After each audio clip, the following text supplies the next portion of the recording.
What's up, everybody? Welcome to another episode of the Heart Speaks podcast. I'm your host, Chloe Valdery. On this episode, I'll actually be joining Coleman Hughes for a roundtable discussion with Coleman, Camille Foster, and David Bernstein. Now, in this episode, we discuss everything from identity politics in 2023 to Ron DeSantis' imitation of the woke in trying to defeat the woke, what wokeness even means, and if it's actually a good idea to deracialize yourself, or if, like me, you think that that's actually besides the point. Anyway, this is chock full of really thoughtful material, so be sure to watch, share, and subscribe. And now, without further ado, I give you The Heart Speaks. Thanks so much, guys, for doing this first roundtable of the Conversations with Coleman podcast. I could not be happier to be doing it with my good friend Camille Foster, my friend Chloe Valdery, David Bernstein, and Bernstein or Bernstein? Bernstein, okay. I don't know what rule governs how you pronounce it. Not sure. Anyway, we're here to talk about kind of whatever topics we really want to discuss, but a lot of things we might be excited to discuss are, you know, the controversy over DeSantis' rejection of an AP curriculum in African American studies. We may want to talk about, issues related to post-racialism, which actually connect to that issue because part of what was rejected by DeSantis was a part of the Florida curriculum which dealt with quote-unquote post-racial racism or colorblind racism, the notion that being colorblind is tantamount to racism. That's someplace we might start. We could also just talk about, how history should be taught and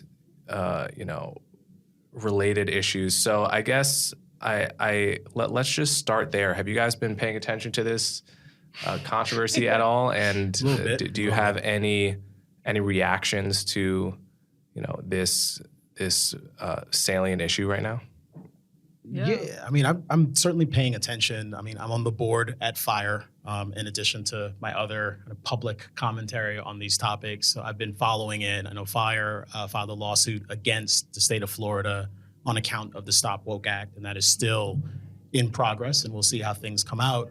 But there are some material concerns about First Amendment issues, particularly when the policy is targeted not so much at the K through 12 area, but at private companies which want to have DEI programming of their choosing, and also at universities who have been the target of both prior acts and some of the new legislation that's been proposed in the past week or so that would be targeted at DEI. I'm trying to remember the specific words that they use to describe this, the DEI bureaucracy on campuses.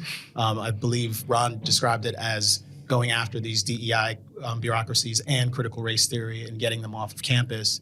I think the general problem that I have with all of it is that it is narrowly focused at the K through 12 level and all these other places in prohibiting particular kinds of bad ideas. It's these divisive concepts, legislations. They're necessarily going to be kind of sloppy. They're going to confuse people. And that was predicted before these pieces of legislation went in, were enacted. And after the fact, I mean, we've got teachers who have drapes over the bookshelves that they have in their classrooms because they're concerned that they might get into trouble. There's been these private recordings of people having conversations about what they can and can't discuss. It was in Texas, I believe, that there was a discussion about the right way to talk about the Holocaust and whether or not they needed to teach both sides in order for it to be, appropriately fair.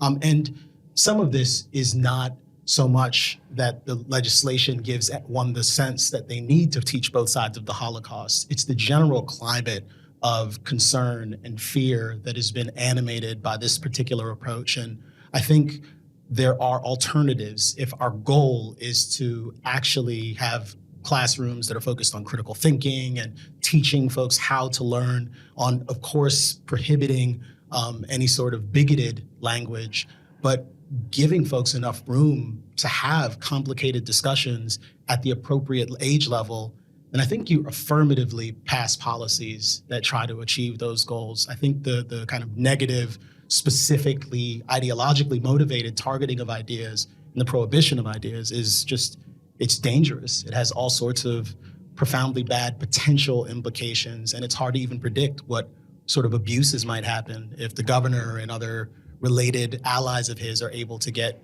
a bit too much control over the way that education happens.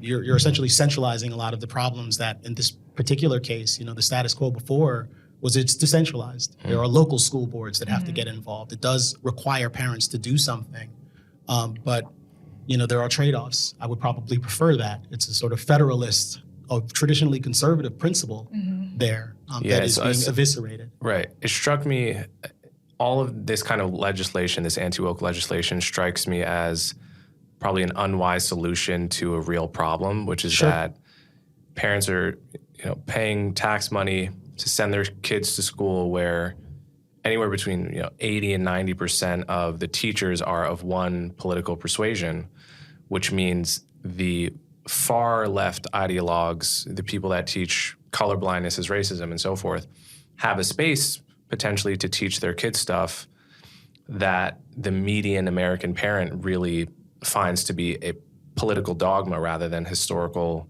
fact. And then in the era of, smartphone, video recordings, and cancel culture, I think they fear going to the meeting and saying something and, having one word come out wrong and then being the next viral Twitter parent that, quote unquote, doesn't believe in racism. And so I think people flock to these laws, these poorly written laws that have all the problems that you describe. And it's a very difficult situation because I empathize with not wanting to send your kids somewhere where they're gonna. So like for example, my friend who's Jewish, has a mixed race daughter. She was like 9 years old or something. She came home from school once and said, "Daddy, are you white?" And she goes, "Yes, Daddy's white." And then she goes, "Does that mean you treat people bad?" And it was it's interesting for two reasons. One, because notice she didn't actually view her father as a race, right? That was not an innate concept in her mind. I don't think it's an innate concept in most children's minds. She had to learn that her father belonged to a quote unquote race. And then after that, she had already at that age, from something she learned in school, had an association with like whiteness is evil, like white people do bad things, which is exactly the kind of association that parents don't want. One of the many associations parents don't want their kids getting from school. They want their kids to like learn how to be competent and like do math and know historical facts and so forth. So it's a very difficult issue. How do you actually fix that when a public school institution is totally slanted in one direction? How does one fix that? Well, I would say that it's a little ironic that institutions in Florida are taking up a very arguably critical race theory oriented approach, right? Some of the critiques of critical race theory, from like Henry Louis Gates, are that you're trying to take a top-down approach to stop discrimination, and that doesn't quite work because you're trying to dictate total control over absolute outcomes, and that's impossible. But what's ironic is that in trying to fight that very same way of being, the governor of Florida is taking up that way of being. And it's sort of unconscious and it's subtle, but this is what happens when people or, vast organizations get into conflict with each other. They often actually start to imitate each other. They start to take on the patterns and the behaviors and the motivations of their opponents, totally unknowingly. And so you have this situation where in response to people saying whiteness equals bad, Florida is basically saying, all things that we perceive as woke, all things that we define as woke equals bad. So if you create this broad, sweeping association and use that to advance political power, we're going to take that same strategy and try to advance political power on our end, but it doesn't work. It creates these fracturings. And from my perspective, the only possible option is to actually try to create a space where parents and teachers and all people within specific communities get involved in the shaping and making of the curriculum. And there's nothing that can really, there's nothing that can really replace that. And that requires hard work. That requires the building of community. Mm-hmm. Yeah. So when I first heard about the Florida curriculum, I read in the New York Times that Henry Louis Gates had endorsed it, and I thought, okay, so this is probably a completely solid curriculum. I'm going to be happy with it. And then I found a copy online somewhere, and I started looking through it. And it's not the most problematic thing I've ever seen, but there were some parts of it where clearly they were just offering one view on reparations, for example. And now I don't support what DeSantis did. I when I was watching this all unfold, I was wishing, why did they have to have that legislation that banned those ideas? Why couldn't he instead demanded that there was an opposing view in each case? And if he had demanded that, I would have supported it. The problem is that's not where they're coming from. They want to completely ban all talk of intersectionality and all talk of CRT. And I think that's really wrong and dangerous. I have to say, though, I'm not so sure that censorship is worse than indoctrination. I mean, if I had to take my pick, would I want my kid to not learn something like Ibram X. Kendi, or would I want him to be indoctrinated in it? I'd rather, I think, him not learn it than be indoctrinated in it. And by the way, that's very real for me. I have kids that are, seniors in high school, and my son's school district, Montgomery County, Maryland, just went through an anti-racism audit and the system decided that it's going to teach kids to recognize and resist systems of oppression. And I know I think we know what that's going to be like, how that curriculum is going to unfold. So for me, I want my kids to be able to learn and be subject to critical thinking. And I think that that's going to be lost if we don't do something. Unfortunately, the DeSantis plan is not the right way to go about it. And there's not enough people, I feel right now, there's not enough of a constituency that's arguing for teaching opposing views on these issues. And I think that's one of the big projects. I've always thought, going to what you said, Chloe, about bringing people together, teachers and parents and the like, if you had done a thoughts experiment and you brought sort of maybe 5 semi-woke educators together, historians, let's say, and 5 semi-traditionalist educators, and you put them in a room for a week, would they be able to fashion a national narrative that more or less we could all live with? And I think that would be interesting to see and find out. It is interesting. I mean, I suspect we should. I've sort of took us in a different direction by talking about a lot of the broad issues. The AP curriculum issue is unique and is worth taking up on its own. The specific thing to consider from my standpoint initially was, well, we're talking about an AP class that only certain kids are likely to take. These are 12th graders. This is consistent with a lot of the kind of stuff that they would get if they went to university. I found the curriculum as well. Certainly there were things that stood out to me about the curriculum, but the issue for me is never necessarily what is being taught, but always how it's being taught. And the pedagogical approach is really important. It is certainly the case that all of the suggested readings were from the same end of the ideological spectrum. But it does seem to me that, as you were pointing out, like you suggested that there is not an attempt to teach kind of the other side of the issue, but more often than not, there's not merely 2 sides. There's kind of an infinite number of sides. And the delicate art of phenomenal teaching is something that I just don't think can be kind of rotely imposed. I don't think that you can get this top-down enforcement from the governor, as you were pointing out, and ever achieve that. There are no shortcuts. I think the fact that things are widely distributed, that there's an expectation that there will be local control, that teachers and parents are expected to get together and make hard choices about curriculum in the context of these school board meetings and such is appropriate if you can add choice to that dynamic. So more parents have the ability to get out of kind of crummy schools or their local schools. They don't only have one option. I think that would help. But I think it's also imperative to just stress that there are no shortcuts. So in the AP case, this by definition is a curriculum that the whole state is going to adopt in a standardized way, right? So I really... Although it may not be available in every school, right? Right. If the school doesn't have AP classes, then it wouldn't be available. Right. So the wisdom of local communities bargaining and haggling amongst themselves in person at school board meetings, and this town coming to a different consensus than this town makes a lot of sense to me. But how does that apply to a curriculum that's by definition standardized across a huge state, where it's like a lot of different kinds of towns in Florida have to agree on the same curriculum, and Florida basically encompasses the political opinions of the whole country. It might as well be a country unto itself, right?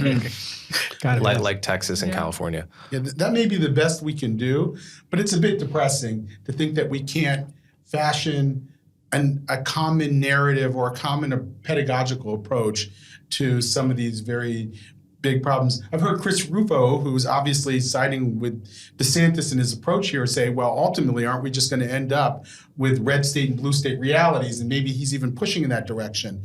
And I found that a bit depressing. I do feel that we haven't tried to fashion or refashion a common narrative. One of my favorite phrases these days is patriotic pluralism. And it's this sort of the idea that the right is very patriotic but not very pluralistic, and the left is very pluralistic but not very patriotic, and that we can develop, if we work at it, a common narrative that I think is really central to who Americans have traditionally been and how we see ourselves. And to sort of jump to sort of this very bifurcated reality where everything that's decided at the local level. I wonder what's going to be left of sort of a common national identity if every single city and every school district is really coming at it in their own local flavor. Is the left pluralistic? What does that mean exactly? Well, I mean, I think that they prize the idea of diversity. Okay. And I understand that those are grand simplifications, but I'm trying to find a language that we can go back to that most people on the right can say, yes, that's true. Pluralism does matter, and I have to think about that. And people on the left can say, yes, patriotism does matter. My Betty White recently died, like 6 months ago. My wife, who loves Golden Girls, was re-listening to some of the episodes, and there was this. I was just hearing her talk, and she was listening to one of the daughters lecture the mom that America's a really important place and we all respect each other. And I was listening to this language that seems so quaint. Right. And this was like a progressive show 20 some years ago. And I feel like we have to get some of that back into the conversation. Yeah. It is interesting though. I mean, we have a lot of the conversation about the schools is, the idea, I don't want indoctrination. Let's get that on the table quickly. Right. But I also feel like it's important not to overstate the scope of the problem. Like there's a very real sense in which the schools aren't responsible for making us patriotic citizens. They're not responsible for cultivating the culture that is actually going to kind of stitch us together and make us a country. And to the extent things have changed in a way that we can see when we watch old episodes of the Golden Girls, that suggests that this is coming from someplace else, which is, I think, another reason to suspect that the project of trying to kind of hive off a certain number of school districts and turn them into red school districts, or the activists who insist on creating blue school districts, that is the wrong project. It seems to me that most of the children who matriculate through those institutions are likely to be poorly served by those institutions, because if you're doing this, you're not actually valuing quality education, you're prioritizing ideology. That project is probably going to fail. Like in general, the right way to think about this might be to say schools that do this are bad schools in whatever direction. And it might even be an elite institution paid for by parents who are spending $50,000 a year, to send their kids to elementary school. But if there's a particular kind of ideological milieu, those kids are going to get that anyways. It's going to happen. The real question is, can we do something to refocus or at least to reset our expectations about what education is supposed to do in the broadest possible sense? I've seen so many controversies where there's like this perhaps local scandal that becomes national, where a teacher does something bad in a classroom and everyone is outraged all of a sudden because the teacher said, something disparaging about a race in the classroom. But then I'll go and look on like Great Schools or one of these websites that give you rankings about the school, and the school is abysmal. They're always uniformly the lowest performing institutions, like plummeting test scores, year after year of chronic underperformance. And the scandal for you is that there was a bad teacher in the classroom? No, that's it's just also the elite schools too, right? It's elite high schools as well that have like great math scores and send every kid to Ivy League. That's true. I think that's true too, and we do see some of this in university. But again, I think from my standpoint, it feels obvious to me that this is part of the cultural milieu, and to the extent it exists in those elite schools, unless Ron DeSantis starts passing laws that are going to prohibit elite schools from teaching it, it's going to stay there. Mm-hmm. Yeah. You know, these sweeping, grand ideological battles that are being carried out through the legislature, like, can't actually touch those places. They can't. Chris Rufo can't project power into Brooklyn, New York. Right. And when I've talked to him about this, he said he doesn't want to. He doesn't plan to. Perhaps Ron DeSantis would have a different kind of project if he were elected president. And that's something that anyone who plans to vote for him, or perhaps for Republicans, ought to keep in mind. I think Rufo sees it as a war, essentially, and the goal is just to take as much territory for our side. Right. Which is a huge indictment of him. I mean, it justifies some of the worst fears of his loudest critics. And I'm a critic, but I'm not his loudest critic. His loudest critics say he's a racist, monster, fascist, all sorts of other things. Yeah. And when he talks that way, it kind of sounds like it. It sounds fascistic. It sounds totalitarian, whether or not he means it that way. When he describes himself as a post-liberal, it sounds that way. I think that, the most charitable version of his argument I could give is that the schools have by and large been captured by that ideology. So it's the point of no return has been reached in a way that makes it more plausible to establish like two left and right wing poles than to try to get that synthesis, which is, if true, very sad, but I don't and can't give up on the prospect of finding that middle ground. And the last thing I'll say is I think the media by definition shows us the extremes, and it doesn't make news when a great teacher in some town teaches the history of the slave trade in a very balanced and honest way. Right. That will never make the news. It will never make your news feed. And so one can get a skewed picture of how bad things are, but the goal is to get more and more of the teachers teaching you the horror of the Middle Passage right next to the fact that Africans were sold by other Africans, and not stolen from their lands as the 1619 Project, right? Like, you want that. That's the golden zone. Yeah. I think that it's wild to hear that Rufo believes that it's the point of no return, because, just to be clear, that's my summary of his that's perspective. Fair. I feel like to believe that, though, is to sort of give up on the project of democracy itself. It's like, I personally think that the purpose of education is, at least within the American context, is to produce robust citizens who can participate in our democracy and sustain our democracy. And democracy requires a kind of opponent processing, not adversarial processing, but opponent processing, whereby you actually come together in a public square and iron sharpens iron. You figure out what is required in order to sustain a democracy together by having opposing viewpoints and figuring out sort of the truth between the two. And so it seems to me that to give up on, or to believe that that's not possible, is just to believe that democracy isn't possible anymore. And that really is quite a fascist perspective, unfortunately. Yeah, at a minimum, it's rather defeatist. I mean, there are some hills that I would totally be willing to die on, and certain victories that I'm not willing to attain in a particular way. To put this in language that many people would recognize, what does it profit a man to gain the whole world and lose his soul? Like, I think that is actually the trade that's on offer here. That there are certain fundamental norms and values that we cleave to, certain ideals like pluralism that are supposed to be indispensable in our constitutional republic, not democracy. I think the distinction is important, because the democracy is a mechanism. It's like the wheel you use to steer the car. Although, it's a conventional way we talk about things. Camille hates democracy. I think democracy is important, though. I don't hate democracy, but as a mechanism, I don't prize it. Like, if you could give me a monarchy that achieves the same ends, I'm perfectly fine with that. Can you do that? I think it's hard, but hey, it's actually really, really hard to do in a democracy as well. So it suggests that the values are actually important for us to understand.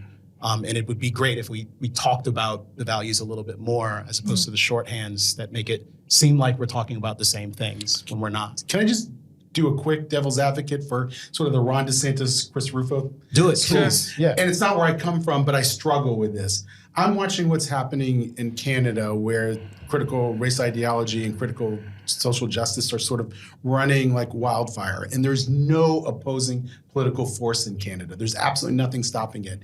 And so it's already a more sort of stark ideological reality there than it is in most blue states in the United States. And so while part of my brain says, yes, I mean, I don't want to sell out my liberalism in order to stop wokeism. That's not what I'm after. I want there to be a liberal reality when all of this is over, whenever that happens to be. But at the same time, I come from the political advocacy world. And I know that in politics doesn't sort of operate by the rules of liberalism. Politics is about who has more strength, who has more political strength. You have to sort of have an opposing political force to be able to neutralize another force. And I'm not saying it's a perfect, but it's hard for me to imagine that we're going to be able to stop sort of this long march through institutions that's been taking place in education and so forth, where this ideology continues to capture places and distort how we teach our kids, if there's no opposing political force. Now, at the end of the day, if that opposing political force wins, will we end up with some kind of synthesis that is liberal in nature? Maybe not. That's a danger. But I'm also worried that if there's no political force, then we will not be able to sort of recapture liberalism either. So I think we have to take that. We have to take that seriously. That this is that us liberal humanists. I can only speak for myself.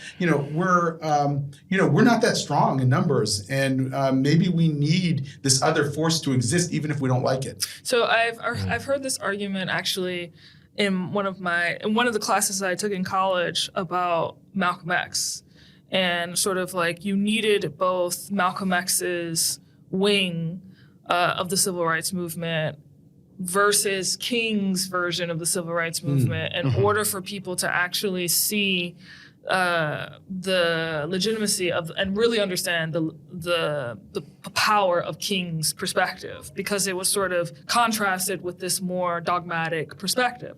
That being said, I think that I agree with you that there needs to be another political force, but the only political force that seems to exist right now would be the equivalent of the Malcolm X wing and not the equivalent of the Kingian wing. And, obviously people say that the means justifies, or the ends justify the means, but for me, like, the means and the ends are one. And so it matters how you build that political force. It matters the values that political force, operates according to. So it's not just enough to have a force. You have to have a force that stands for something and that has a line that it will not cross, has lines that it will not cross. Otherwise, it just becomes dogma versus dogma, which is what we see in Florida. Can you end up with a reactionary spiral, though, which is what I actually am most concerned about at the moment? Yeah. Like that if you have, and I'm not saying it started here, but perhaps it did, activist people on the left who are pushing a particular agenda. You have reactionaries on the right who insist we're not going to let this happen, and a similar sort of escalation on the left. I mean, even to try and be a little bit more moderate, or at least a little more even-handed in my commentary here.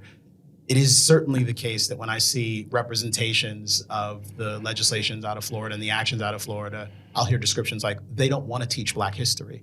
Right. They don't want to talk about slavery in classrooms. These are mischaracterizations. They're misrepresentations. They overlook the material problems that Coleman alluded to that actually exist on these campuses.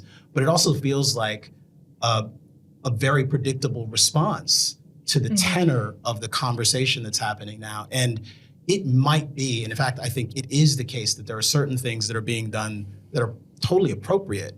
At FIRE, for example, long advocated for getting rid of these pledges, these expectations that people have to pledge, do these loyalty oaths when they are hired into an organization. DEI statements. Yeah. So that's something that FIRE has long said, we should get rid of those. Yeah. Like, there should be prohibitions, but FIRE also says you have to be exceedingly careful about the way you do this. And they've been anything but cautious. What they've been is strident, imperious. They're talking openly about going over the walls and taking back the institutions, describing this as a war. That sort of impropriety. That is, I think decorum is actually an essential liberal value as well. Norms matter a great deal. I think the legal protections with respect to free speech are a big deal, but norms with respect to free speech are a big deal too. And they've paid lip service to free speech. And I think that might be the kind of gravest crime here. In many instances, there aren't clear violations of the law. There are disputes with respect to whether or not certain kinds of things are okay. But I think what is inarguable is that they have escalated the culture war. And as a result, maybe they intimidated the College Board into changing their curriculum in a way that some of us like.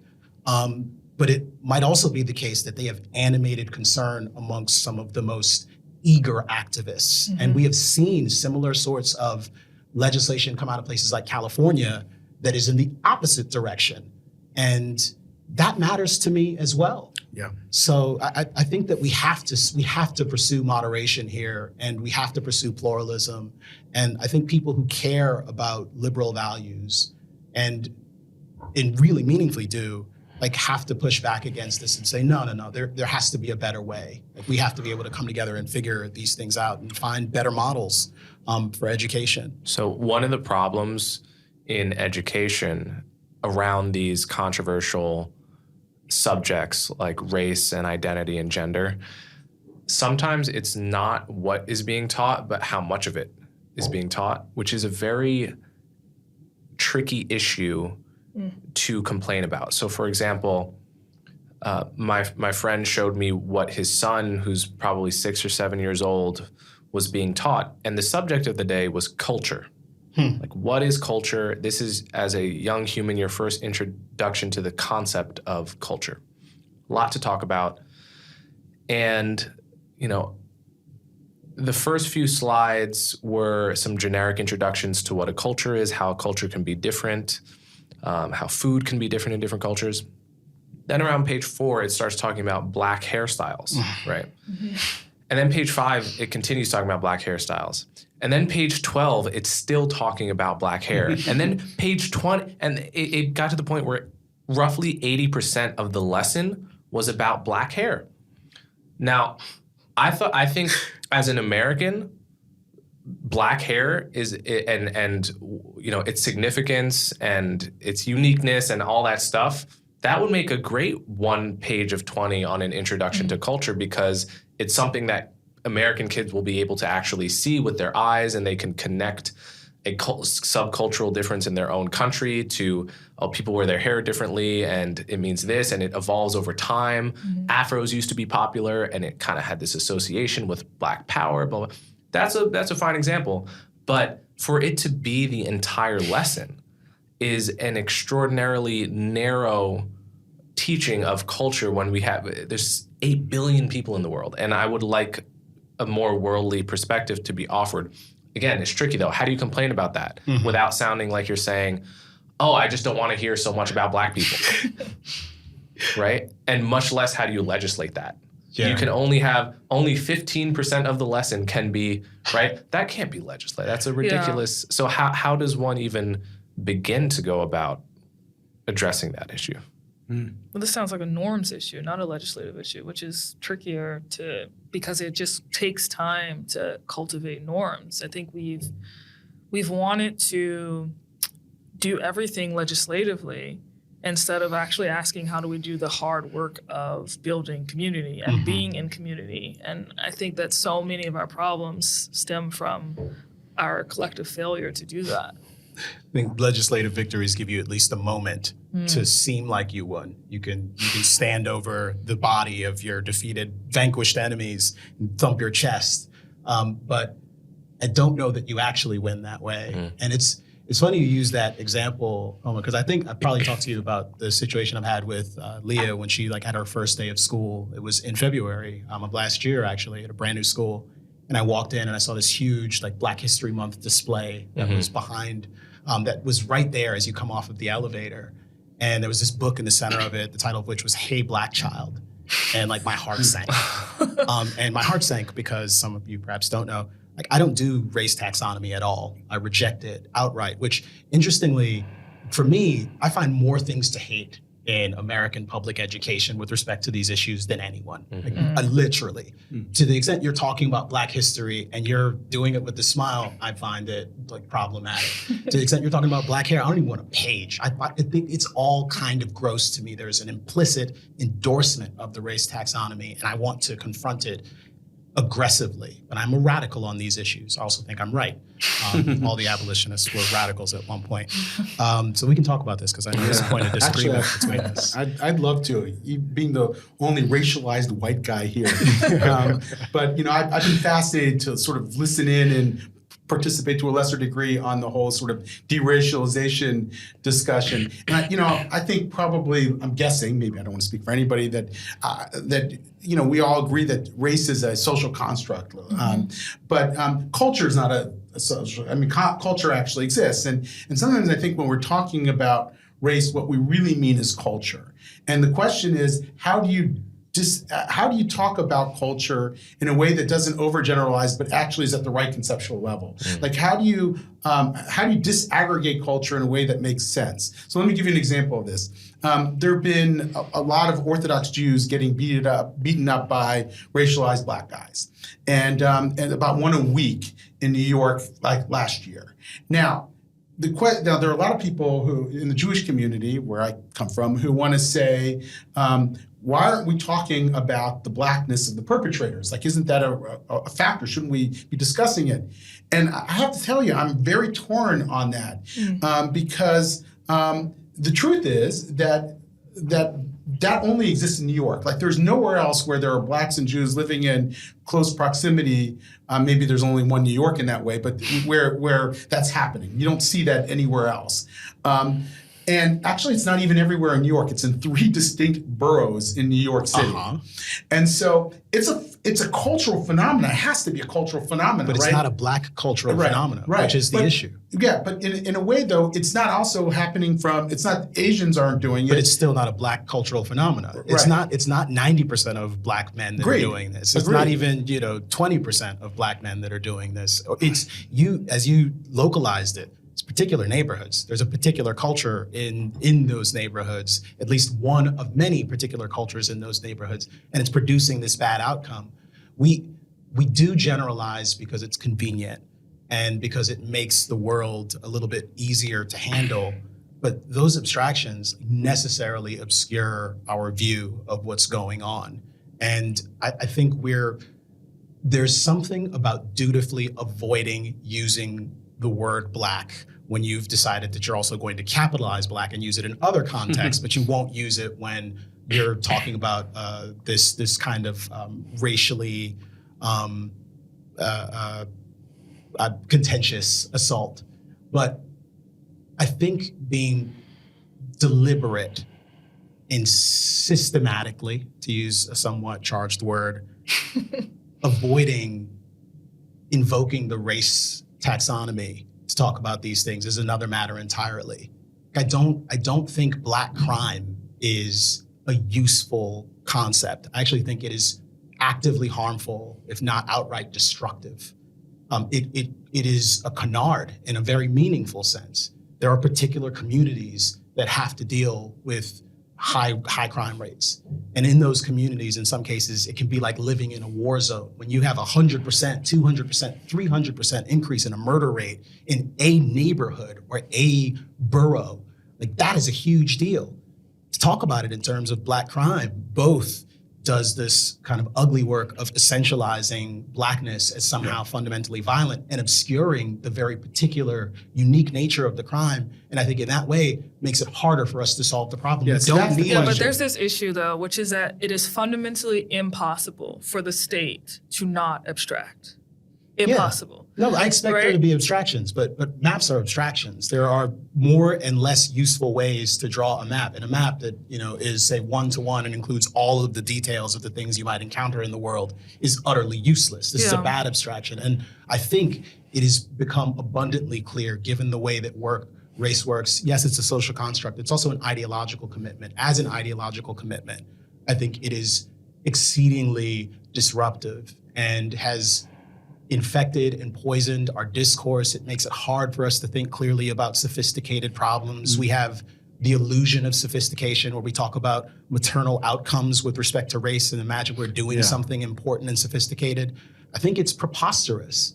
I don't think that most of the hard problems are solved with racially coded solutions. Let's take the other half of that hate crime example of in New York, we'd be talking about mostly Orthodox Jews and certain neighborhoods, I think all in Brooklyn, probably, right? Brooklyn, I think maybe Queens as well. Maybe one in Queens. And you're talking about specific neighborhoods where lots of Orthodox Jews live and own lots of property usually, and then usually low-income Black people living in the same neighborhoods on the same blocks that, both groups grow up sort of not understanding and hating the other. And I think, Camille, your point is well taken that, I grew up 10 miles away from that situation in a town in New Jersey that has it's maybe 30% Black and almost equally Jewish, and there were no such problems. But it was, it wasn't Orthodox Jews, and it wasn't quite as many low-income Black people, and there were cultural differences in both groups that make it impossible to envision a kind of scenario like you're describing. My question is, would you also want to de-racialize or de-ethnicize the other half of that? So, if I was reporting on such a crime, should I not say it was an Orthodox Jew that got assaulted? Should I just describe them both as people to be symmetrical, or should I describe the victim but not the perpetrator?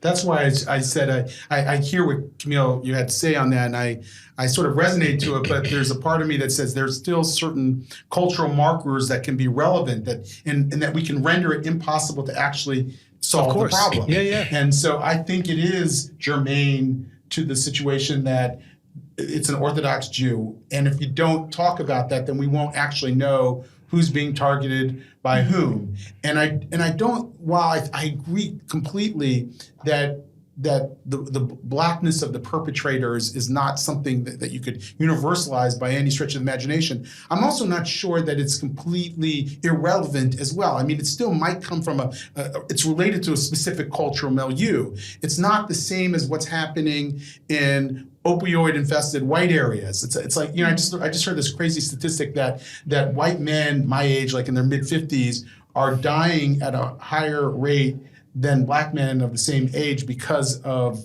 fentanyl, basically. I mean, it's it's you have to. I mean, there is something about and by the way, it's like old white guys who are taking fentanyl. It's not Black guys for whatever reason. I don't know why, but that's probably a side effect of the geography.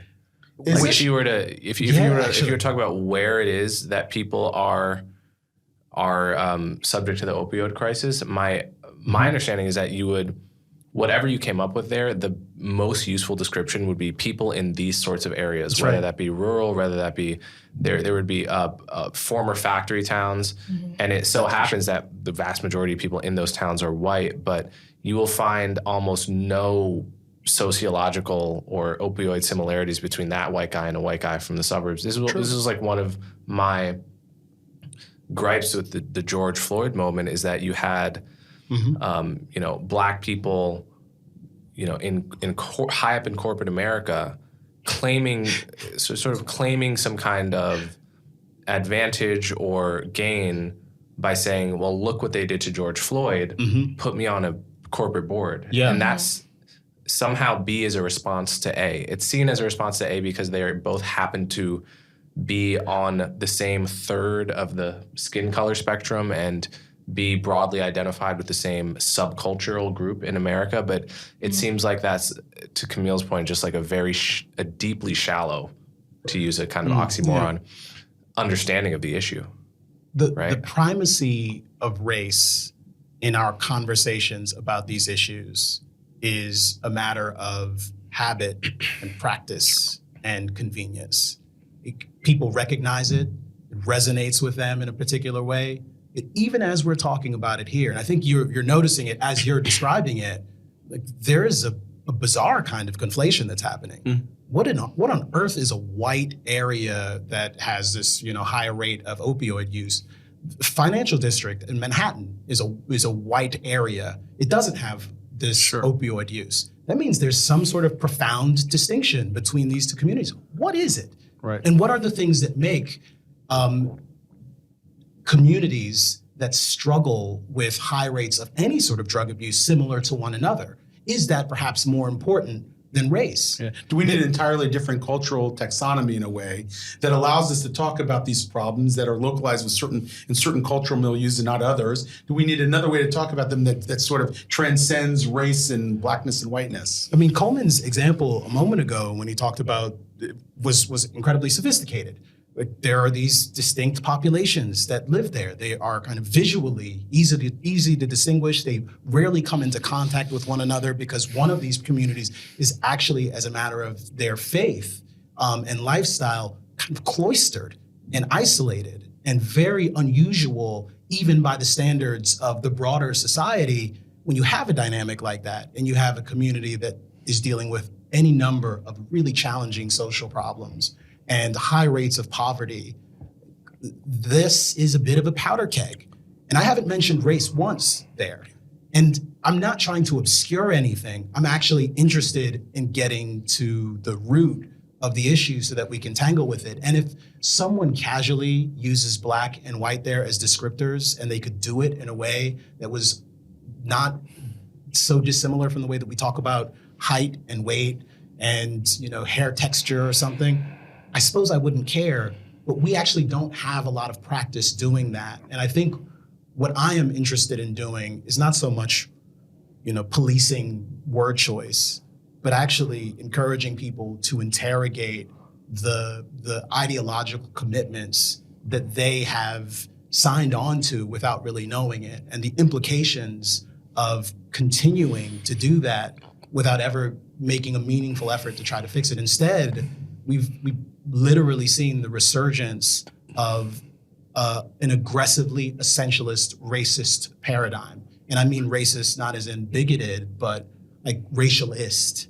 It is invested in the race taxonomy. And I even see opponents of this movement essentially giving in and using the same sort of language and talking about these issues in the same way, amplifying the problem. And I think it is a horrible dead end.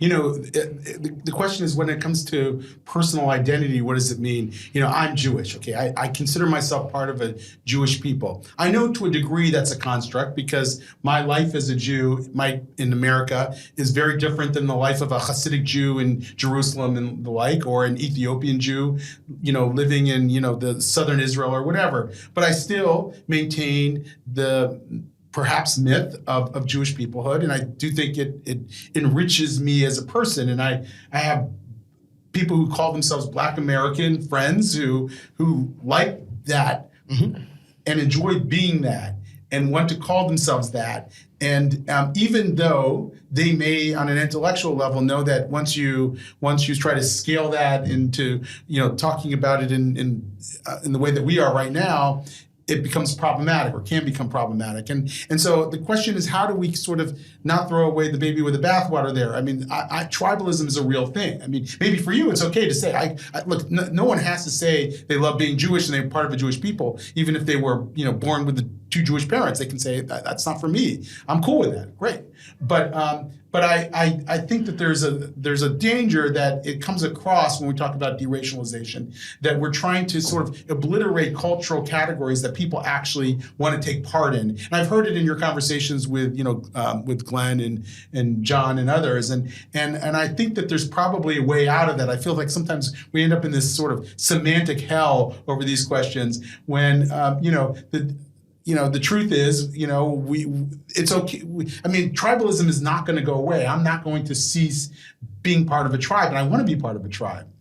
So how do I do that without furthering the racialization conversation? Yeah. So one thing I would say there, and you mentioned this before we started talking today, you said it exactly this way, which is how I think about it. There's a difference between identity and identity politics. I think identity I don't see as a bad thing inherently. Cultural identity I don't see as a bad thing. And in any sense, I think it's inevitable. But, if you love the kind of food that you grew up on and you have an emotional attachment to it that is because you grew up on it, and, you may never quite feel the same about any other cooking or any other cuisine, no matter how much you like them, it might not remind you of your grandma's cooking, right? If you grew up on the music of your culture, of your subculture and your tribe, you may find that you just kind of tend to love it more than every other kind of music. And there's no reason to apologize for that. I think there's a lot of things in that domain can be what give your life meaning. I don't even necessarily fault people that make a choice to only marry someone of their own culture, though. That's not like a choice that I would ever make. If you find that your preferences have been like hardwired in some sense based on your upbringing, that you need, in order to be happy as a human being, you haven't figured out a way to do that outside of the subculture of your birth, even that I can't begrudge a person for pursuing their own happiness in that way. But when it comes into the realm of politics, I have a very different attitude, because we all have to live together. In America, what that has meant for most of our history, or let's say much of it, is that in the effort to figure out how to live together peacefully and how to flourish, at some level we have to leave our identities at the door in terms of what policies we need to construct in order, because we all have to live under the same policies, right? We're not going to have ethnic policies for the most part, or at least we've in most ways decided against that. And your identity can't be an argument. The fact that you are you can't be an argument for why this policy should be this way or this other policy should be that way. And your sense of what's right and wrong in the world should not change based on the skin color or ethnicity or culture of people involved. So in my mind, I have a very thick firewall between cuisine and music and even language and all of these things that where we are attached to particular things, not universals, but particulars, and ethics and politics, where I do think we always have to be pushing in a universal direction. I think that there's several challenges with some of what has been proposed here. One of the challenges comes from this book that I'm reading called Seeing Like a State by James C. Cook, which I would highly recommend. And this is why I asked the question earlier about like how a state can see, because a state is fundamentally, in the best of worlds, interested in allocating resources to different, let's say, communities within its entity. In order to do that, it has to be reductive on some level. And so one of the questions is like, how should the state be reductive? If the answer is that it should not see skin color, then the question becomes, well, let's tease out what it should see. And I think that there have been a lot of different answers that have been valid, but then the norms would have to change in order to actually push the state to be able to see that way. And it obviously would not be enough for us to just have this conversation. The other issue I think that is pertinent is that it is this issue of the fact that human beings have different needs in order to feel fulfilled. And one of those needs is group belonging. So if we lived in a completely deracialized society, there would still be problems, right? There would still be people clinging to different identities and their identities taking them off into this capacity to be tribal. That is never going to be overcome because it's a part of our capacity as human beings to be susceptible to self-deception.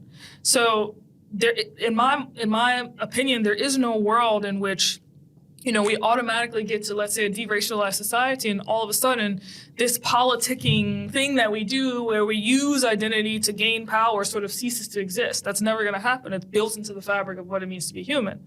And so the question becomes, for me, not how do we deracialize, but how do we actually adopt practices or an ecology of practices such that we can guard ourselves against this self-deception, which becomes a larger project. Democracy, constitutional republic, whatever you want to call it, that is the question. Because deracializing is not going to solve the problem. I 100% agree. I think I said it in the room. I've definitely said it many times. I'm not an anti-racist. I've jokingly described myself as a race abolitionist, but the truth is I am an individualist. And what I want is to inculcate a value in our broader society that replaces, say, like the primacy of race with the primacy of a sense of the dignity of the individual. Like your humanity is the fundamental mechanism by which your individual humanity is the mechanism by which you make claims about rights, about justice, and I think adopting that sort of perspective has broad, far-reaching implications. It informs the way that we think and talk about problems. I think it gets us to a place where we can recognize that to the extent people are feeling poverty, they're not feeling Black poverty. To the extent that people are feeling joy, they're not feeling white joy. To the extent that they're feeling guilt, it isn't Asian guilt. I think that is actually where the problem begins. It is entirely possible for us to respect and have our identities. I don't want to take anything away from anyone. If you love, particular kind of music or whatever, you should have it. What I have is a sort of liberty because nothing is off limits to me. Like my culture is the broad universe of things that humans have like sort of cultivated and created, and I can borrow and take from whatever I want, and it all belongs to me. But there's also a very real sense in which I also belong to very distinct cultures of my choosing, and in some cases by kind of accident of birth. Like my family is Jamaican, but they're Jamaican in a particular way. Like no one is Jamaican in the way that the Tulla clan is. In a real sense, no one is Jamaican in the way that Camille is. And I think that there is something really important about recognizing that. We've I think, very literally adopted a practice and a habit of talking about people in reductivist, essentialist ways. Even when we invoke these notions of identity, we exist in a universe of different groups at any one point in time. I don't think abandoning a notion of kind of capital B Blackness is all that expensive because in a very real sense, it's a contrivance. Like a dude from Bed-Stuy and a dude from Harlem are different in important respects, even if they kind of look alike. And a dude from the West Coast who lives in Crenshaw is different in a very real sense from both of those guys. Right. But they have something in common. If they were living in Jim Crow America, they would have all faced discrimination. But we don't. Right, we don't. Yeah, right. But that doesn't mean that there aren't collective tribal problems and grievances, and so the question is how do I think it actually does because they're individual grievances. But they're not just individual weighs, but the history still weighs on the present, right? Right. It still is present, right? Yeah. And so we have to tease out how to come to terms with that. Sorry, I cut you off. No, it's okay. So I just wrote a book called Woke Anti-Semitism, and I'm talking about anti-Semitism.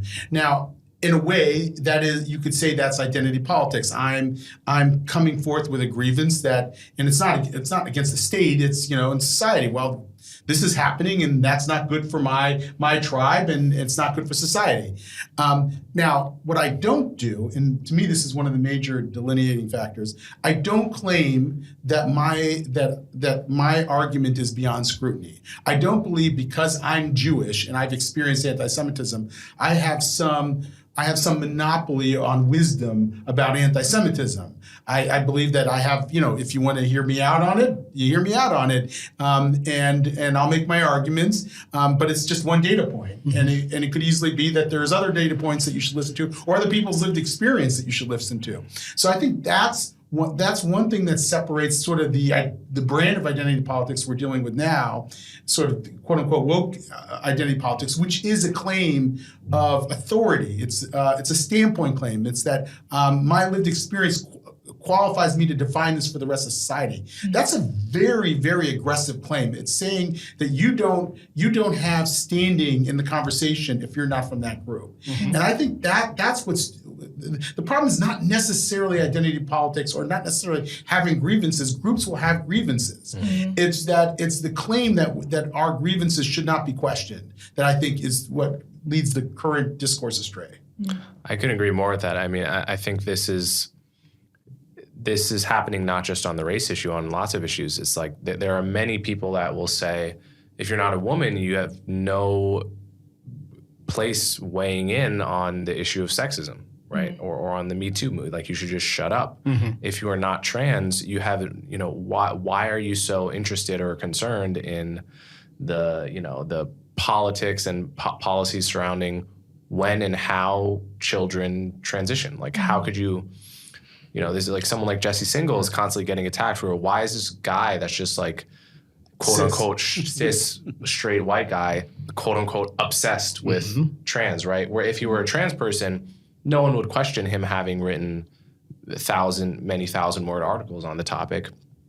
My attitude is like, we're here on Earth dealing with certain, issues that are sometimes inherently complicated, and other issues that maybe are more simple, but arouse extreme emotion and tribalism, and therefore have to be dealt with very delicately as a result of not their inherent complexity, but in the outrage that they spark. And anyone who wants to approach that in a good faith way, to me, it does not matter your background. And of course, it never goes the other way. It's never that a poor person should shut up about the rich. It's only that the rich should shut up about the poor. It's never that black people should shut up about white people. It's white people should shut up about black people. It's never that trans don't understand cis. It's only ever that cis don't understand trans. Never that men, women should shut up about men. And the unidirectionality of it, to coin a word, is very suspicious, because if it's really true that you can't understand across these boundaries, then it's going to be true in both directions. I mean, that principle would have to be symmetrical.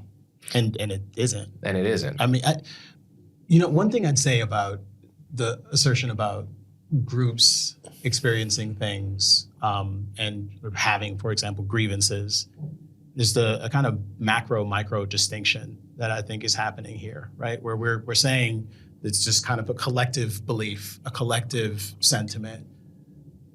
To the extent there is anything called Jewishness, we know that it isn't uniformly true that all Jews share this grievance, right? At best, we're talking about some percentage of them, perhaps even a majority of people who self-identify in that way. But the fundamental unit is still the individual person who self-describes in that way and then shares in a particular grievance. The fact that the identity itself can be an on-ramp to partaking in a grievance in a group way, I think is interesting, and I think is worth noting. And again, for me, it's about cultivating a kind of cultural sensibility as opposed to a project that's about enforcing a particular ideological perspective that everyone must adopt. I want us to be dispositionally inclined to always going back to respecting the individual, whilst you are deprived of something or abused as a result of the way that you identify or how other people identify you. Your assertion that you deserve dignity and respect, that you shouldn't be deprived, is on the basis of your humanity. And that is a universal concept. And acknowledging the universality of humanity is an individualist imperative. So I think that is what we're talking about here. It's entirely possible to be an individualist and to see yourself as Jewish, but Judaism is a thing in a concrete, particular sort of way. There's a doctrine and a dogma. Blackness and whiteness don't have that. And to the extent there is this kind of an interesting dynamic where Judaism is both kind of racial identity and religious broader identity, I think that that's something that has to be disentangled as well. And I mean, there's a broad universe of people who believe themselves Jews but aren't Jewish, like how you're Jewish generally. Well, I mean, I'm Jewish according to most any definition that Jews have, but I'm not particularly religious. I might even be considered an agnostic, depending on the day. And in Jews, Jewish is an ethnicity like Irish. Right. There's a great Jewish thinker named David Hartman who used to say, before Jews ever got to Mount Sinai, they were slaves in the land of Egypt. So our peoplehood experience precedes our religious experience. And that's very much the case for me. I mean, you don't even hear a lot of God talk. Some people complain about this in the Jewish community. Some rabbis do, but you don't hear a lot of God talk, even in the Orthodox community, maybe more so. But like, you can go to synagogue and of course the rabbi will invoke God, but outside of that setting among Jews, it's, there's sort of almost a collective agreement. We're not gonna talk that way because probably most people are somewhere on the agnosticism spectrum, and so I think that's part of the Jewish experience. Really, doesn't always elevate those religious views. So I'm not sure how different it is in that sense from blackness or whiteness or Latino-ness or whatever else. But it is complicated by having a religious dogma that's sometimes attached to it. I think that there's, what you pointed out with the fact that the relationship is not, women can critique men, but men can't critique women. I think that speaks to the sort of like deification of the victim, real or perceived, which goes back to Christianity. But just putting that off as a side note, I think I want to offer something as a kind of critique of your individualist take. Please. And maybe it's not a critique, maybe it's just something to think of, but it's a work in progress. So I appreciate it. Yeah.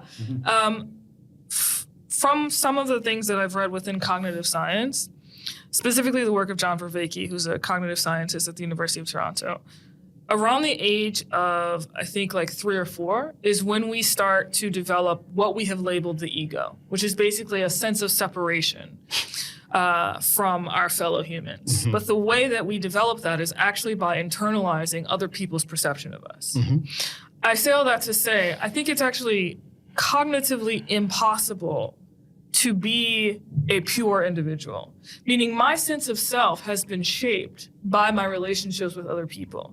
And so if you scale that up, that is going to have implications when it comes to whether we're talking about grievance within the context of a group, right? It's not as if it's like there's this perhaps unfair take of sort of like effective altruist that I've seen going around where it's like the human being is not simply this atomized, alienated, isolated individual, and in fact can only develop in concert with other people. And so I'm curious how you make sense of that, and also how you make sense of the fact that, like, yes, it's true, let's say within the Jewish community, if someone experienced anti-Semitism and then tells others about this experience and then they all sort of organize, that is the individual having this particular experience and is able to say, on account of my humanity, I demand, rights. But at the same time, in order to advance political power, one has to organize within a cross-group level, right? Presumably. I mean, I don't know of any other situation in which, certainly you look at the civil rights movement, for example, you had people in groups organizing for, the eradication of Jim Crow, for example. So I'm just curious how you tease that out, especially the first part, if you had to choose one of the two questions to. So there are a couple of parts there. I want to try to keep it all together. Yeah. So the first thing is what exactly? So the fact that there's no such thing as a purely animated, isolated individual. Yes, man squatting outside of the society. Exactly. I don't mean this in a theoretical sense. I mean it literally. To the extent there is anything that we all have in common, it is our individual humanity, and no one else can be the person that I am. Sure. It is, of course, the case that an individual is shaped by the context they find themselves in, the particular context they find themselves in. But the notion of there being a concrete, definite, and a blackness is also kind of as absurd as the notion of there being this concrete, absolute individual isolated from society. We're not talking about those kinds of things. I think what I'm talking about merely is the absolute truth that we all are self-owners, and that is an idea that is essential to the actual organization and functioning of a free society. And it's actually core to a lot of the principles that we're defending when we're doing things like, say, abolishing slavery. The issue there isn't, well, Black people shouldn't be in chains. Sure. The fundamental issue, as the pin on my shirt says, is I am a man. This was the sanitation workers strike signed from 1965, I believe. But it was also inspired by this medallion that was very popular amongst abolitionists that says, am I not a brother and a man? And has this person of an ebony hue kneeling and showing the chains that have been put on their wrists. There is an assertion of dignity, a claim for their actual endowment as a human, the full recognition of their humanity, and it's being made on the basis of their individualism. And I think the abolitionist movement is global in scope, to the extent there were these groups that were participating in, the civil rights movement later. It's odd. It's Black History Month now. We'll talk about the Freedom Riders and we'll celebrate them. But we know who the 3 men were who were murdered doing a freedom ride. And 2 of those men were not self-identifying as Black. They would have self-identified as Jewish, would have been broadly recognized. So I have a question about that. They were partners in that project. So I'm with you 100% on a word like Blackness or whiteness, right? These are the kinds of words that I'll only ever use in scare quotes, even if I don't actually gesticulate that way. Yeah. But a descriptor like Black or white or Jewish or Irish or Uyghur or Korean, I view these as nothing more than descriptors of a particular ethnic group that that describes isolated ancestry for a long enough time to cross some unspecified threshold where it's a useful shorthand. And so I view those words as no more meaningful than that. And I guess when I use Black and white in an American context, when I use Black in an American context, I generally mean an ethnic group that formed as a result of a section of Africa peeling off and establishing and in a new land, and then learning to speak the same language but remaining distinct in many ways. That's Blackness? No, that's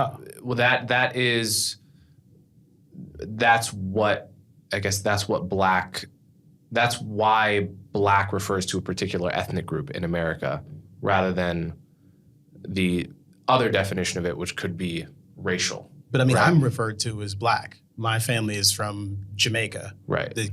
I'm not a native-born Black person. I suppose they have the is it ADOS?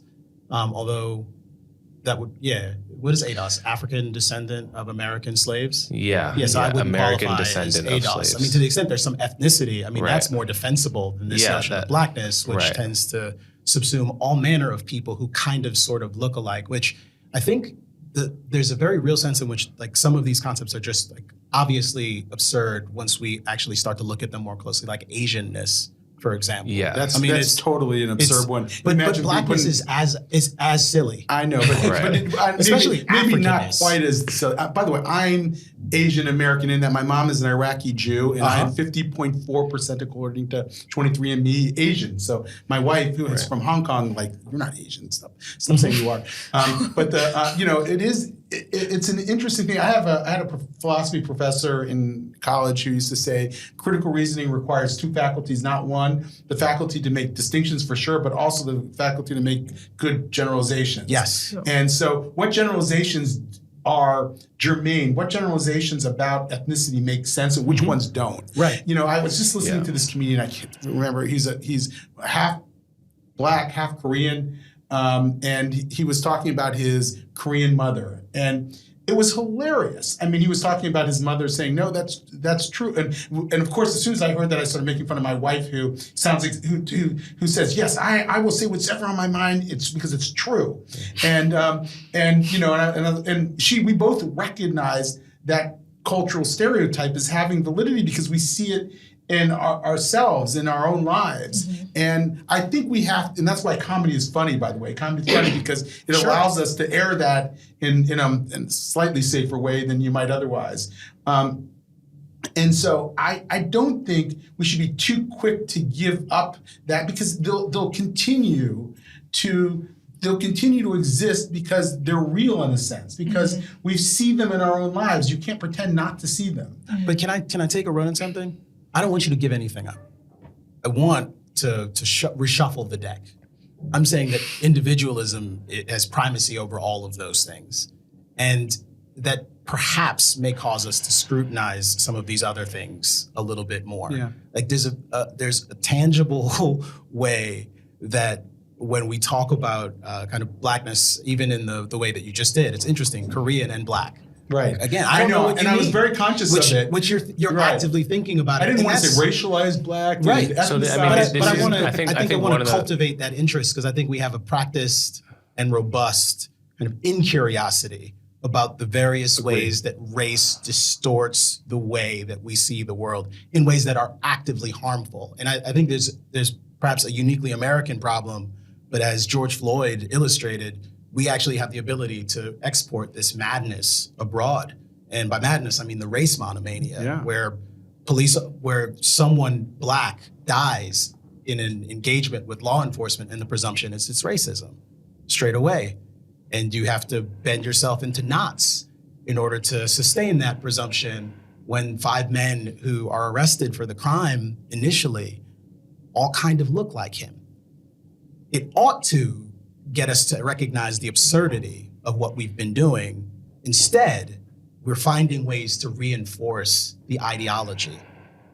That should concern us. So I just think this is contextual, because if I was living in a different context and for whatever reason I had a negative association with Korean is, by all intents and purposes, also a social construct. Yes. If I was in I could imagine a different context where I had a negative connotation with Korean and went into this proposal where it's like, let's, I don't know what you would call it, decountrify people. But I bring this up because when you said black and Korean, I just pictured a description in my head. I didn't have all of these other negative connotations associated with black. I didn't go into policing and all these. Yeah. I only received it as a description. And so in the same way that I'm able to receive Korean as a description, there's no reason why we wouldn't be able to receive black as a description. I'm not saying that it's impossible. What I'm suggesting is that there are very obvious and routine ways in which race divides us and obscures the truth and actually makes it hard for us to appreciate what is happening in a context where we care about what's happening. We care. Mm-hmm. But we can't fix the problem because we can only talk about it in this way. Race and perhaps some other issues sort of have a unique ability to create a distortion field around themselves. Mm-hmm. And I'm saying that the deliberate effort that's necessary to dislodge that sort of ideology is going to require us to put something else in its place. And I am positing here that individualism as a general notion, and as a general notion, ought to be the thing. Because I agree with that, but it's underappreciated. I just feel like I can't get to the end of a sentence saying such and such who self-identifies as black and was assaulted by such and such who self-identifies as, like, the clunky verbiage. Oh, I don't think you have to do that. Of it. But you did it so well earlier. Like, I didn't see anything wrong with the way, well, I might have quibbled with some of it, but you were being descriptive. But in general, but those words are nothing. Have no deep content other than to describe the likely ethnicity. You think of that the person, black and right? Jewishness in the context of talking about a hate crime in Brooklyn don't have significance? I mean, I think not necessarily, no, because what if it was just a mugging? It had nothing to do with. What if it had nothing to do with ethnic hatred, right? I think the deliberate avoidance that was described of invoking black in those contexts suggests that it has powerful significance. Again, to the extent that evasion is taking place, the context. I'm saying right? In an American context, in 2023, it has profound significance because you will see elite media institutions that have a particular worldview systematically avoid using race in particular contexts, and in other contexts, of course, to systematically place it front and center. Right. And it's like 98, 99%. That's substantial. And I think that the ideological heft associated with race in this country is something that is generally undeniable and almost never meaningfully scrutinized in the way that it ought to be. Instead, we have Black History Month, and what we're doing is balkanizing history during it. Mm-hmm. We're celebrating and venerating peoples and achievement within the context of these identity cohorts.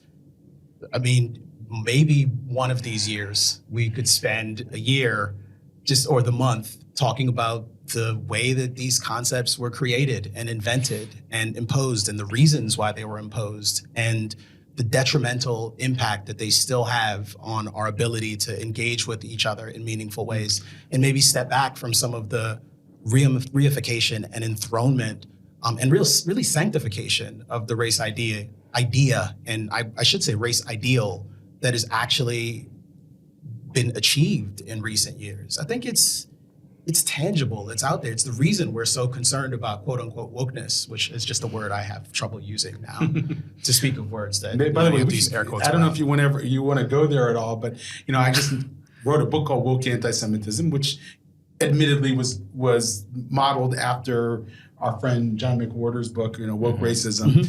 Mm-hmm. But I'm not wed to this word. It is a word. It's a word clearly that's been taken over by elements of the right who are using it in a very different way than I mean. Mm-hmm. I mean, I think we need to name an ideology. There's fascism, names an ideology, and I think wokeism is as good of a name for this phenomenon as anything, because it actually speaks to sort of the epistemology of the ideology. It says that I'm able to see, because I'm woke, systems of oppression that might be invisible. And so none of the other terms that people like Helen Pluckrose came up with, like critical social justice, it was actually Robin DiAngelo's term, have caught on.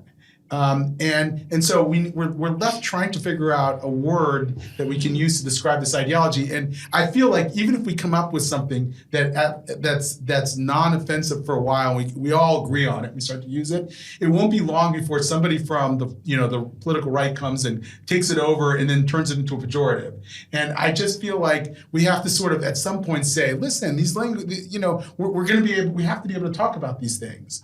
I concur. I suppose my issue is that I wouldn't, the explanation you just gave of what wokeness is not one I would have used. I don't know if anyone else would have invoked it as, I can see systems of oppression. It'd be interesting to sort of poll people neutrally and find out like how many people who hate wokeness would define it in that way. I suspect it's like less than 10%. Right. So which actually suggests that what it is mostly a pejorative, and that many people who hate wokeness can kind of recognize what they hate, but can't really define it. No, they can't. In which case, I'm not word policing. That's not the goal. Sure. It's acknowledging that there is, this reactionary spiral that's taking place as a result of the culture war, and acknowledging that the notion of race in a bunch of contexts makes it hard for us to talk about things in sophisticated ways. Right. I was arguing with my 21-year-old stepdaughter recently about socialism, and I realized always a good idea. Always a good idea. Doesn't end well. And I realized, like, a few minutes into the conversation, that we define socialism completely differently. Yes. Like I was, it was about government ownership of the means of production, and she's just defining it as sort of social democracy. And so I think all of these words are subject to sort of misuse and obviously evolution to a degree, but I need something that says, the way I would define wokeness is two things. One is that bias and oppression are not just a matter of individual attitudes, but are embedded in the very systems and structures of society. Yeah. Sort of the postmodern notion that it's in sort of the air we breathe. Mm-hmm. And second, that only people who have experienced oppression have the authority to define it for the rest of society.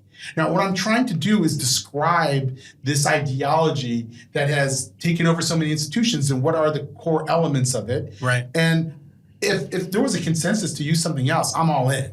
But it's again, I think what I'm keying on is it's nice. The generalization is useful, but at some point you've got to state the problem. I need the detailed indictment. Yes. Because otherwise we get lost. It's very shallow. It'd be useful. I think what I've discovered, and I'm actually very interested in your perspective on this. Like there's been this odd like IDW heterodox like sort of cultural thing taking place for a while, and we all are generally regarded as kind of occupying that space. Mm-hmm. There was a point at which I realized that there were severe, dramatic and profound differences of perspective on things that I thought were kind of ground to truth for that group of people, to the extent that constellation of people means anything. And I've always had issues with those labels. And I think what I discovered is that people were generally using a lot of this shorthand routinely, and oftentimes in contexts where they were just kind of, bemoaning the state of the world and like having a conversation about how bad things were and how inexorably bad it was likely to get. So that pessimism probably didn't help. But I think we lost track of like actually having the meaningful conversation about what our affirmative values are. And I think that's the problem with any sort of categorical denunciation, whether it be racist or woke or white supremacy. At some point, those labels become contentless, and all it is the enemy. It's the enemy and it's the us. And in a world where conservatism has become a similarly kind of contentless label, like I don't know what it means relative to what it meant 30 years ago. Like it should, again, dispositionally, let's occasionally restate our values. Let's make sure we're on the same page and do it in a thoughtful way. And I think it's a matter of just, decorum, discipline, perhaps. So I mean, if I were to try to summarize how a woke person's values might differ from my own, I would say that I am pro freedom of speech, pro hearing arguments that may disagree with your own and evaluating them based on reason, logic, evidence, the values that those arguments promote, the consequences of those values, any philosophical paradigm by which you might assess that argument, rather than by the identity of the speaker. I mean, that would be my shortest summary of like, if I were to go back on all the times colloquially in my life that someone said to me, oh, such and such is so woke. Oh, this professor is super woke. Those would probably be the center of the bullseye of the values that differed between me and that person. And there may be lots of other differences, such as what are our substantive beliefs about like how much racism there is in America or something like that. How racist are the cops? How much sexism is there in your average workplace? All of those disagreements to me strike me as not actually the crux of the issue between what people mean or should mean when they talk about wokeness. It's much more, as David, you pointed out, about how you know what you know and about whether your identity prevents you from knowing or arguing certain things and participating in certain conversations. So I think that words, we can't really choose words. Words evolve like from the bottom up, and they catch on because they're so useful in everyday language. And it's no accident that woke caught on so much, because it wasn't like woke was not something invented, in my opinion. Well, in everyone's opinion, it was not something invented by the right. By its critics. By its critics. That's right. It was co-opted. It was by the right. But it emerged like in the street, for lack of a better word. I don't mean in the hood. I just mean in real life. People just started using it because it's so well captured a new phenomenon of a certain kind of person. Like at a certain point, no one used to work out, and there used to be no concept of a jock, right? At some point in history, I imagine, because people didn't really like going to the gym was not a thing in the 19th century, really. So at some point, this new phenomenon came about, and like the word jock must have stuck. I'm sure John McWhorter knows the history of it. Yeah. And then it becomes a really useful shorthand for a phenomenon and a type of person, which is by definition a stereotype. And that's what woke is. But we were at this conference in the UK with a lot of quote unquote anti-woke Brits, and somebody asked this panel, what do you think of the word woke? And every single person on the panel said, oh, I don't use the word woke, it's problematic, blah, blah, blah, blah, blah. And then throughout the conference, the entire time, people were talking about woke. Yeah. That's what I was at the Quillette, had a get-together in New Orleans, and I was with all these people who are clearly, I'm not against the word. Yeah, and the same thing happened. The editors, I was with Jonathan Kay and others, oh no, I don't use the word woke, it's this, it's that. And then, of course, the whole conversation was about woke and not woke. So obviously the word has some traction. There's no debate about that. I think that I actually subscribe to your definition there. In fact, I think if we talked about it more often, we had developed the habit again of talking about it that way. Occasionally, we might actually see the various ways in which people who are quote unquote anti-woke are frequently engaged in the same sort of fundamentalist, illiberal. Yeah, I was going to say Ron DeSantis is practices. Woke, according to like that. It's the same sort of thing. So what I've always tried to tell people is, to the extent I am opposed to wokeness, it's for the same reasons I oppose other forms of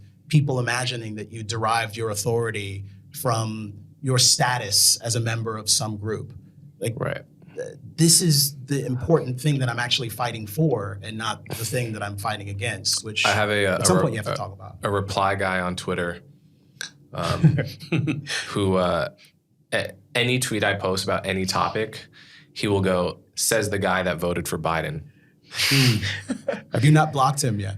I don't block. I've never blocked anyone on Is Twitter. Is that true? Never. Can we talk about this? We can. I mean, I should probably talk about it with my therapist, but which I also don't have. But do you care that this person is replying to your stuff a lot? I mean, you're mentioning it here, so. I noticed it. I certainly noticed it. I just don't want to ever give someone the win of knowing of them seeing that I blocked them. But they feel like it's a win. It's not actually a win. Left and right. Yeah, but I don't even want them to feel that it's a win. I block people for two reasons.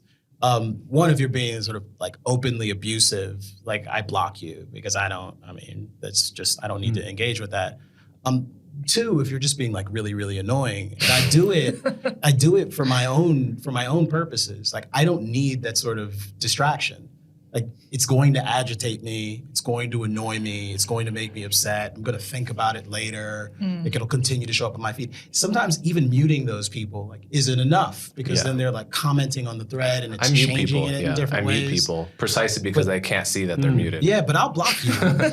And I don't actually. I'm so crazy that I'd rather unload all of the craziness and agitation and annoyance that you just described than give someone I dislike a win. Yeah. Even a perceived win in their warped mind.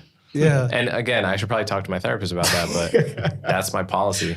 Are there similar approaches to blocking? I don't know. Go ahead. I mean, I will block people if they're being just, jackasses. Yeah. But I can't really do the mutes because I can, but then I get tempted to unmute. Yes. Just to see what they may have said. So it's not as enticing for me. Yeah. I had this troll named Marion. I won't give her last name. Who Williamson? What's that? Williamson? No. She's perfectly.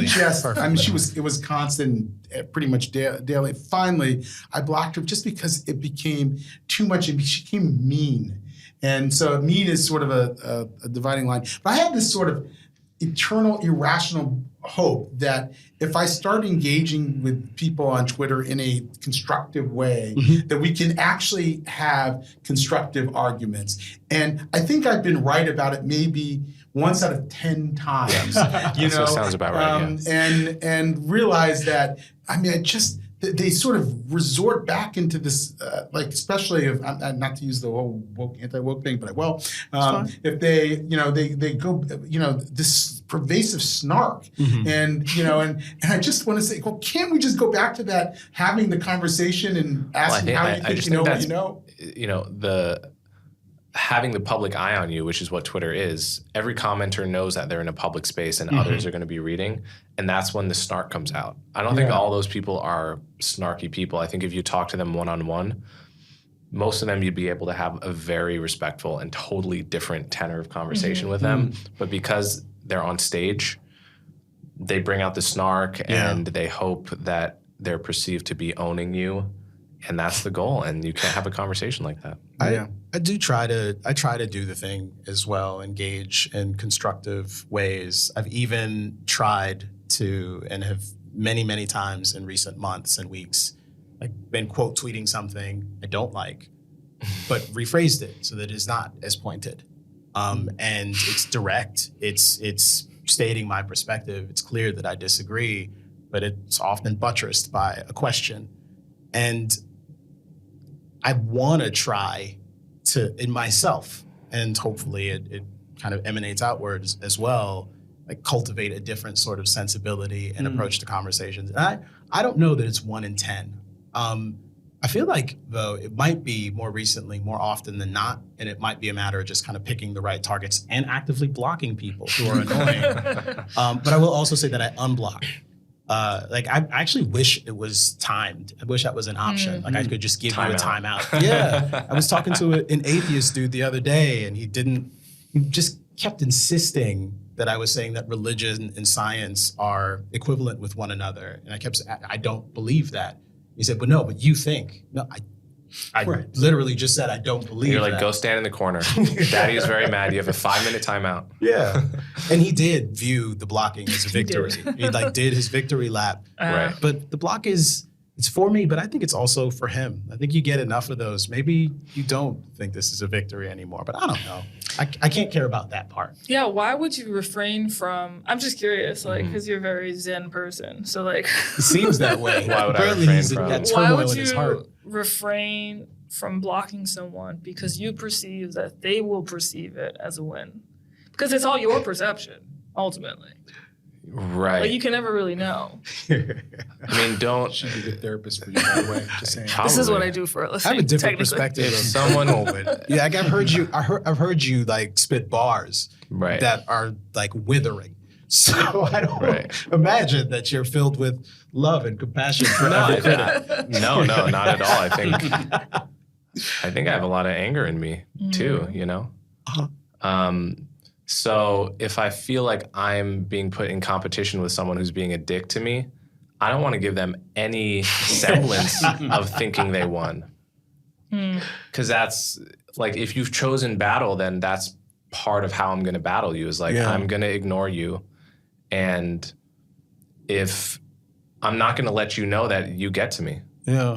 But there's an interesting analog here between how this shows up for you in a micro level and what Ron DeSantis is doing on a macro level in Florida, right? I mean, human psychology is here all the way down. When we are filled with anger, resentment, all of these things against our enemy, we will do everything we can to stop that enemy from winning or from perceiving that he's winning. And I feel like, I've really cut back on my showing up on Twitter and social media in general, because I think in order to cultivate those types of practices that we're talking about, where we're able to, get in civil discourse and wrestle with ideas and do so in good faith, it requires not being constantly within an ecosystem that incentivizes us to go into that us versus them mentality in the first place, that warlike mentality. Like, Twitter is built for that. Right. And that affects us, like, not just on a relational level, peer to peer, but also deeply within our psychology. One quick counter. I mean, I think blocking someone. So, I mean, what is more warlike? Blocking someone so that they can't communicate with you? That's really what people do in war. They communication shuts down, and then you start fighting, right? You end diplomatic relations, right? So there is double-edged thing to my blocking. Part of it is the vain urge to not have them be perceived as a win, but also part of it is like, they could send me a message at any time, and I will treat that message in total good faith if their attitude has changed. It's not a permanent enemy situation. For sure. I don't view anyone as a permanent enemy. My response was less about whether you're blocking or not blocking, and more like, if you're going into a space where you're perceiving that this action means that they've won versus they haven't won, that I would like be careful with. See, the thing I'm angry about is the inability to actually have the debate. Sure. That's what really pisses me off. Yeah. You know, I grew up around a lot of mostly Jewish guys who we argued all day long. We argued at the Shabbat dinner table. I grew up, I raised my kids where I would just put up an issue for discussion at Shabbat dinner, and I was always the devil's advocate, because no matter what position they took. And so I value that. And it pisses me off that I can't do that anymore in a lot of ways, in a lot of spaces, including my own community, by the way. I mean, Jews have this, there's a phrase that we sometimes use, machloket l'shem shamayim, which is arguments for the sake of heaven. And that is a central value in Jewish life. So I want that back. And I'm pissed off that I don't have that back. And so that makes me want to argue with people to see if I can get it back. And then I'm always like, I'm in this cycle of being, angry because I can't debate anybody anymore in good faith. Yeah. You know, my kids have changed me. I think I'm like, I am annoyed by that. I'm also like quite heartbroken by it. And heartbroken is probably the right word. And I actually find that I probably have like more kind of sympathy for people who are like uniquely abusive towards me, who imagine that the only way I could hold my positions in public is if I was being compensated for doing it all. And I assure you that I would make far more money if I were advocating for all of the opposite things. Like, it's just true. Like, I'm like decent at a lot of things, and it's cost me to be Camille Foster in public and to have this particular constellation of views. But you don't get that. Right. And it's actually like, it's really sad that you can't imagine that it's otherwise, because I'd be happy to talk to you. And you might even be able to change my mind on some things. I've certainly had my my perspective altered by people in recent months and years. And I want to echo like Chloe's sentiment, and perhaps not for you, Coleman, but for anyone else watching.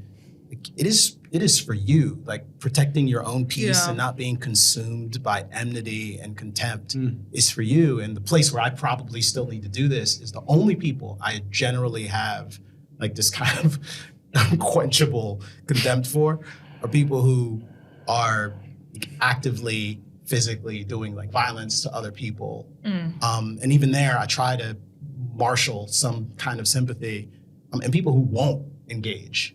Like, not like I won't engage in good faith and I won't have a conversation. I'm just throwing and hurling insults at you, but I literally will not have a conversation. That, especially from people who are in positions of authority, who have a lot of cultural cachet or currency, I think is unforgivable. It's an unforgivable kind of cowardice.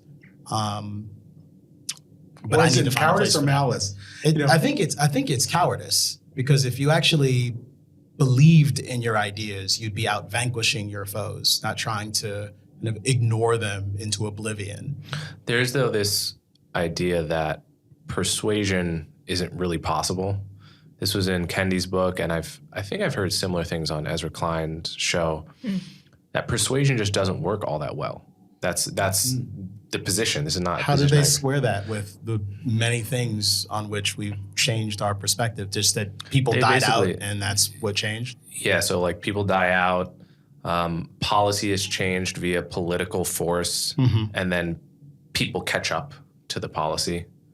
That's so ironic, because Derek Bell's, the grandfather of critical race theory, wrote a book called Silent Covenants that critiqued the legislative force of Brown versus the Board of Education, which he fought for, because it actually undermined integration in some ways. And so it's ironic, especially coming from Kendi, who wrote a piece in Atlantic last year saying that, like, if you're against critical race theory, then you're against Brown versus the Board of Education.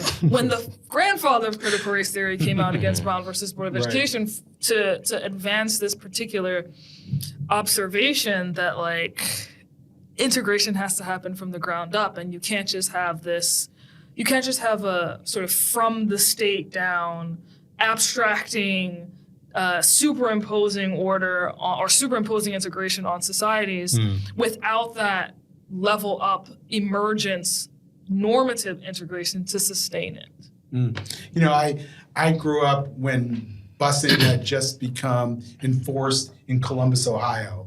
And I went to basically like an all-white elementary school. Maybe there was actually one black girl in my 5th grade class. And when the judgment came down, the teacher, who was just this total racist, started saying, "I don't want those kids in my class." And I remember her crying and me not knowing what to do or say. So I remember, and then the next year I'm in a junior high school that's integrated.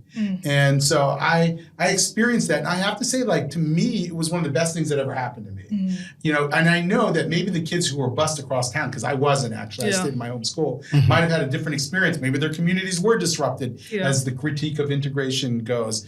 But it put me in proximity with people that I would not have otherwise been in proximity with. And I think I learned a lot about that. I remember being in 5th grade, I believe, and there were a group of young black kids who had come into the school, and they were part of the learning behavioral disability kids. And I remember sitting at lunch across from a group of them and not wanting to use the word black to describe the color black, because I thought maybe I would offend them.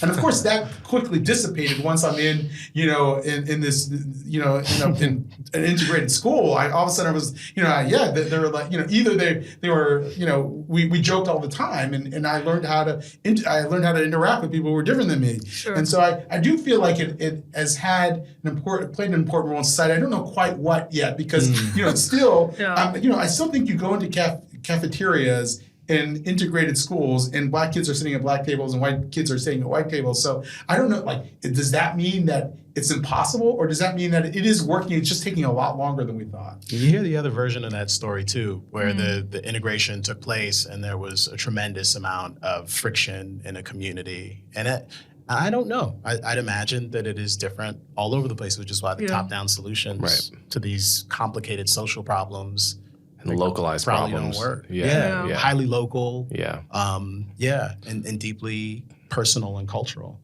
Well, all right, guys, we got to get out of here.